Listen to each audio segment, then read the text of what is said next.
Vanessa Utami dari Universitas UIN Sunan Kalijaga semester 4 jurusan Ilmu Hukum Fakultas Syariah dan Hukum. Di sini saya akan menjelaskan peranan legal kontrak sebagai nasihat hukum, pemberi nasihat hukum, konsultasi hukum, kemudian analisis hukum, analisis kontrak, SPK, PKS atau MOU, kemudian sebagai penyimpan dokumen, kemudian mitigasi risiko aspek hukum, kemudian penilaian risiko. Di sini saya akan menjelaskan yang pertama adalah sebagai penasihat atau pemberi nasihat hukum, yang dimana peranan penasihat hukum ini bertanggung jawab untuk memberikan saran dan pendapat hukum kepada individu atau organisasi terkait berbagai masalah hukum. Peranan ini juga melibatkan penasihat hukum atau pemberi nasihat hukum di legal kontrak ini memberikan nasihat hukum, yang dimana tugasnya ini menyediakan informasi mengenai hak dan kewajiban hukum untuk klien, kemudian menyusun dan memeriksa kontrak, yang dimana tugas ini melibatkan membantu dan dalam pembuatan dan review kontrak untuk memastikan kepatuhan hukum, kemudian bertugas sebagai perwakilan hukum, yang dimana tugasnya ini mewakili klien dalam pertemuan hukum atau negosiasi. Kemudian yang paling terakhir sebagai legal kontrak sebagai penasihat hukum atau pemberi nasihat hukum, yaitu sebagai penyelesaian sengketa, yang dimana tugasnya ini adalah menyediakan strategi untuk menyelesaikan perselisihan hukum baik secara litigasi maupun non litigasi. Kemudian yang kedua saya akan menjelaskan sebagai konsultan hukum, yang dimana konsultan hukum ini juga mempunyai tugas sebagai memberikan layanan profesional berupa konsultasi dan solusi hukum yang spesifik. Tugasnya sendiri ini meliputi sebagai analisis hukum, yang dimana tugas ini itu untuk mengidentifikasi dan menganalisis isu-isu hukum yang relevan dengan bisnis atau operasi klien. Kemudian yang kedua adalah sebagai kepatuhan regulasi, yang dimana memastikan bahwa aktivitas klien itu sesuai dengan regulasi yang berlaku. Kemudian yang ketiga itu yang paling akhir sebagai tugas legal kontrak konsultan hukum ini adalah sebagai pengembangan kebijakan, yang dimana membantu dalam merancang kebijakan internal perusahaan yang sesuai dengan hukum.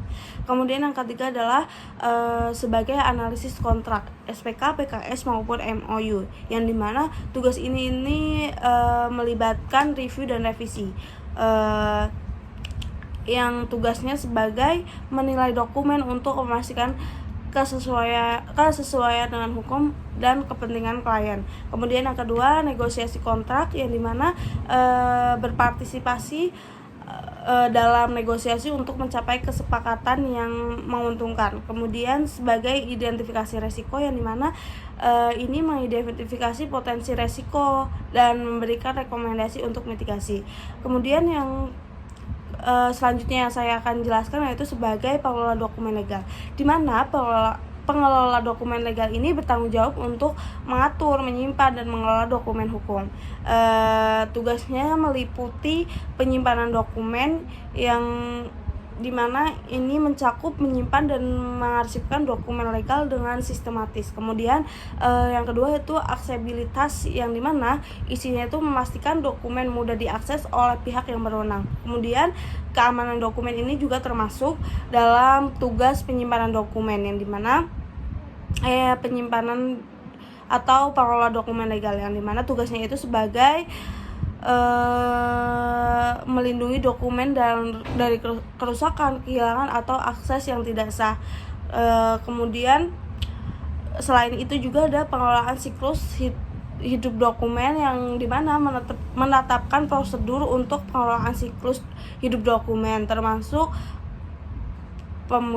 pemusnahan sesuai regulasi. Kemudian yang selanjutnya adalah mitigasi resiko aspek hukum.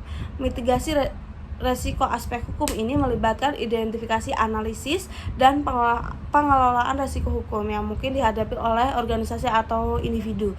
Tugasnya ini juga meliputi beberapa, yang pertama adalah penilaian resiko, yang dimana tugasnya ini adalah mengidentifikasi resiko potensi dalam operasional dan kontrak. Kemudian yang kedua adalah pengembangan strategi mitigasi, yang dimana ini tugasnya sebagai merancang strategi untuk implementasi untuk mengurangi atau menghilangkan risiko hukum. Kemudian yang ketiga adalah implementasi kebijakan, yang dimana tugas ini adalah menerapkan kebijakan dan prosedur yang dirancang untuk mengurangi risiko hukum. Kemudian yang terakhir adalah pemantauan dan evaluasi, yang dimana tugas ini tuh mencakup sebagai pemantau dan mengevaluasi efektivitas sebagai mitigasi yang telah ditetapkan dan membuat penyesuaian jika diperlukan. Sekian mungkin video dari saya. Mohon maaf apabila ada kata-kata yang salah. Terima kasih. Wassalamualaikum warahmatullahi wabarakatuh.